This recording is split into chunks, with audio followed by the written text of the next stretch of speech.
today we are here to show you a clinical presentation of a 52-year-old female who came to the clinic with complaints of wrist pain and inability to do the wrist movements. So the patient was actually admitted to the hospital prior to 2 weeks because of wrist fracture.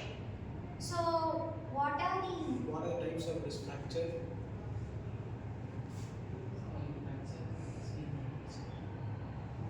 So Colles fracture and Smith fracture. So can you name why Colles fracture is called as Colles fracture? The displaced fragment will be displaced to which part of the body?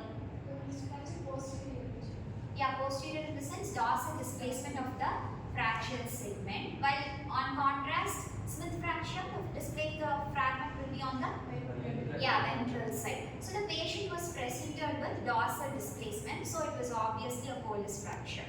So after identifying it as Colles fracture through various X-ray investigations, so the doctor has performed ORIF. Can anyone name what ORIF stands for? Open reduction. Yeah, open reduction internal fixation. It is nothing but where a surgeon places screws and other form of modalities inside the joint in order to immobilize the bone. Okay, so for after, can anyone name what is the immobilization period for Colles fracture? Since it is an upper limb fracture, can anyone say it? Yeah, it is about 2 weeks. So the patient has approached the therapist after the surgery and it is about 2 weeks is over. So we get the patient in the post-operative session. Okay, we have to treat the patient for the post-operative sessions. So in wrist joints, what are the movements we place in the wrist joint? So these are the most commonly involved movements in wrist joint. So since the patient has been immobilized for a period of 2 weeks, the patient has not moved the upper limb for about 2 weeks. So due to this wrist pathology, the shoulder joint has also gone for contraction. So shoulder is a complex joint. What are the joints are involved in the shoulder complex that we can support?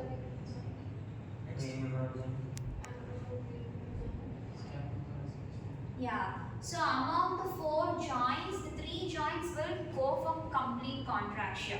So the main sternoclavicular joint, acromioclavicular joint and glenohumeral joint. So due to that, movement restriction will occur around the shoulder joint. So the patient along with wrist fracture, he feel an intense pain over the shoulder joint. Okay, so shoulder movements, can anyone name the shoulder movements? Extension, rapid rotation and circumflexion. So all the plane movements will be occurring in the shoulder complex. So due to that movement restriction, the patient will feel pain over the shoulder joint and also the movements will also be restricted. So in order to give a proper treatment for the patient, we should focus not only on the wrist joint but also on the shoulder joint. So inside the wrist joint, what is the treatment approach we can give?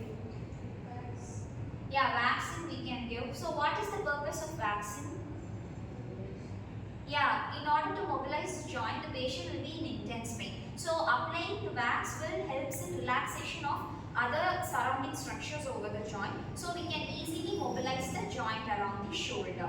Joint around the wrist. Okay. So after that, what is the treatment intervention we can give for joint contraction over the shoulder joint? Shoulder joint.